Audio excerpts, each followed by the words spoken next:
How much does a hangover really cost? Well, let's see. There's the Gatorade, the Egg McMuffin. Well, then you gotta get Taco Bell too. Yeah, you want a burrito. A few coffees at least. I mean, that shit really adds up.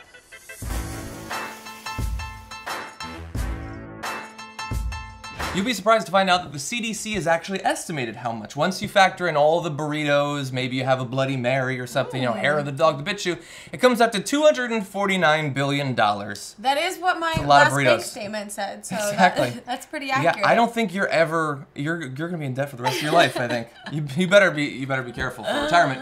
Anyway, no, of course that's not just the personal cost, it's the cost on the economy of people coming into work hungover and being less productive, or missing work because they're hungover and they can't go into work.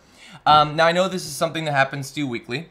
You take usually Monday, Tuesday off because you're so hungover. So how do you feel about contributing to $250 billion? No, I'm joking.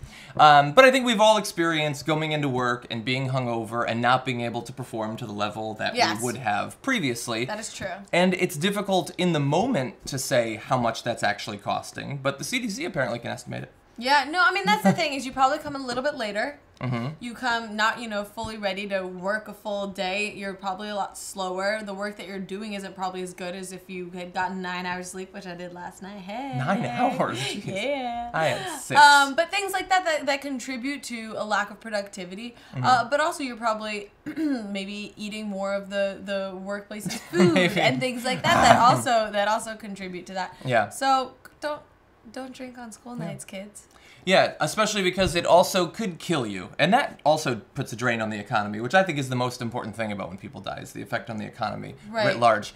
So spending on healthcare as well as the economic toll, this is what it includes lost productivity, car crashes, crime, and deaths attributable to excessive alcohol consumption. So, when somebody like assaults a vending machine because they're drunk and they want Pop-Tarts or something. No, I mean, but like these are the kind of the really dark side of drinking, obviously. Car crashes and crime and things like that happen when alcohol is involved. Yes. And, as costly as that is for the people involved, it's also costly on the economy and the society at large. So it's important to keep those things in mind. Yeah, exactly. This is the scary thing about, like, at a national level, when the government tries to plan out how to improve the economy or what they should do in reference to the economy, it's so big, involving so many people across such a wide range of states, that any little change, like people drinking more, or if you could get them to drink less, that could actually provide more of an economic boost than most policies actually being talked about. Right, no. It's those little things that you'd never even consider. Well, think about, because alcohol has an effect, especially people who suffer from alcohol dependency or alcohol addiction. I mean, that has such an effect on our rate of homelessness. It has an effect on people who don't necessarily unemployment rate and things like that we don't even think about that it may play a role in. So it's important, and of course healthcare costs and things like that. So it is like, it seems like, oh, I'm just having a glass of wine, and maybe that's just you, but that alcohol that's in that wine has a big effect on our society. Yeah, and it's even probably bigger than what they're estimating here. So $249 billion overall because of the drinking, $77 billion because of the hangovers.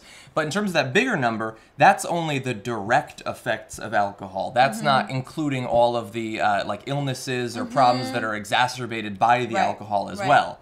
And so the number is actually even bigger, an incredibly large number, bigger than the economies of a lot of countries, actually. Anyway, hopefully you're sober enough to understand this, to apply the lessons we've talked about here to your own life. Let us know what you think about the story down below, and we'll see you in the next video.